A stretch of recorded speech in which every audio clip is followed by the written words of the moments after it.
ये शिव पुराण गीता प्रेस गोरखपुर की है, तुम भी बाजार से लेकर आना। इसका 73 नंबर का पेज निकाल कर पढ़ना विद्येश्वर संहिता में से। उसमें लिखा हुआ है, जो नारी शंकर भगवान का स्नान कराती है, श्रृंगार करती है, पूजन करती है, वो संसार सागर से मुक्त होकर मां पार्वती की परम सखी बनकर विराजमान होती है। यह विद्येश्वर संहिता का है।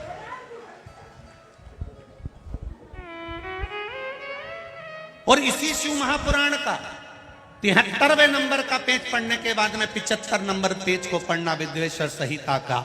उसमें लिखा है, जो शंकर भगवान को जल चढ़ाकर उस जल का आचमन करता है, वो 3 ताप से दूर हो जाता है। ये मेरा निवेदन है आस्था चैनल वालों से, पन्ना मैं निकाल रहा हूं और उसको मैं लाइन से अक्षरों पर लाइन दिखा रहा हूं। मेरा निवेदन है, आप भी बताना कि शंकर जी पर जल चढ़ाकर पीने का कितना लाभ है। प्रश्न नंबर 75।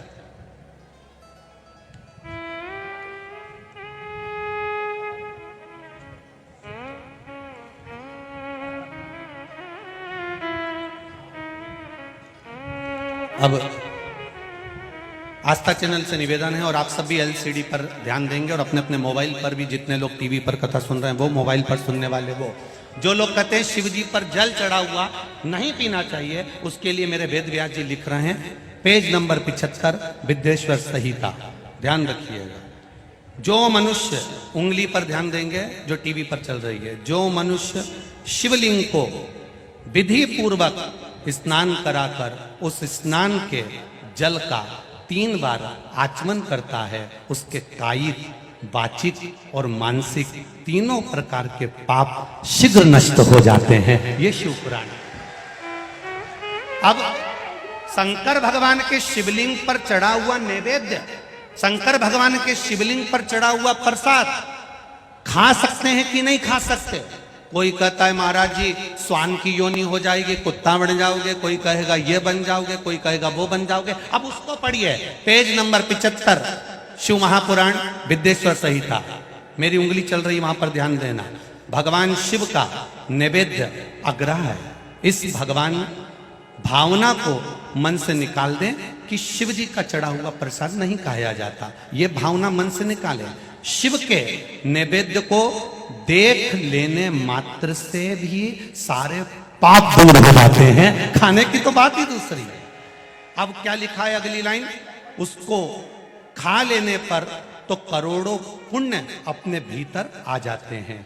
आए हुए शिव नैवेद्य को, जो शंकर का प्रसाद है, शिव जी पे चढ़ा हुआ नैवेद्य है, अगर वो आपके सामने आ जाए, उसको सिर झुकाकर प्रसन्नता पूर्वक खा लेना चाहिए। जो शंकर के चढ़े हुए नैवेद्य को ये कह देता है कि थोड़ी देर से खाऊंगा, वो पाप में लिप्त होता चले जाता है। यहां तक उसका वर्णन किया, वो मनुष्य पाप में बंध जाता है। इसलिए शंकर को चढ़ा हुआ नैवेद्य, भगवान का बस केवल नैवेद्य का दर्शन ही हो जाए तो जीव कोटि कोटि पुण्य प्राप्त कर लेता है। वो शिव तत्व, ये शिव महापुराण है। अब आज के जमाने में नए नए पंथ बन गए, नए नए पंथ चल गए, तो उन्होंने अपने को उठाने के लिए शंकर जी की निंदा कर दी। शिव जी के मंदिर मत जाना, शंकर का प्रसाद मत लेना, शिव जी को देखना मत, शंकर के द्वार मत जाना। हम किसी पंथ की पुस्तक की बात नहीं करते, क्योंकि सबने अपने अपने पंथ बनाए, तो सबने अपने अपने भाव से लिखा। हम वेद व्यास जी ने जो विद्येश्वर संहिता में लिखा, उस शिव महापुराण का वर्णन करते हैं, जो आपने 75 number page Gita press Gorakhpur की शिव महापुराण पुस्तक का आनंद करते हुए इस पुराण में पढ़ा। विद्येश्वर संहिता स्मरण।